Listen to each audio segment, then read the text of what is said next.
wanted to come on here and start my series for musicians.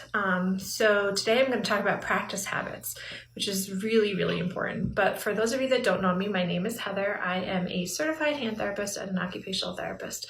But before my life as a hand geek, I was a musician, played the flute. So practice habits are really, really important. They're important for today, they're important for tomorrow, moving into the future, and they can shape your future tissues if you're doing things in a certain way. So it's really important for you to sit down and think about what your practice habits are. So I want you guys to sit down and write, what are your habits? What's your routine when you go to practice? Is there anything specific that you do or don't do or think that you should do, or are kind of wondering, would this be helpful or not? And let's talk about them. So when I talk about habits is, do you go into your practice room and do you stay there for an hour and a half to 2 hours, and do you practice straight without taking any breaks?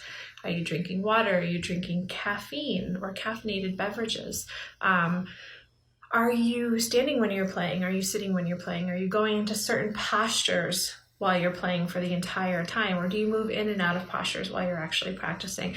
What do you do for a warm-up? Do you just sit down and play scales and arpeggios? That's what I used to do. Or do you do a physical warm-up of your body for a few minutes before you actually sit down to play? So all these are really, really important.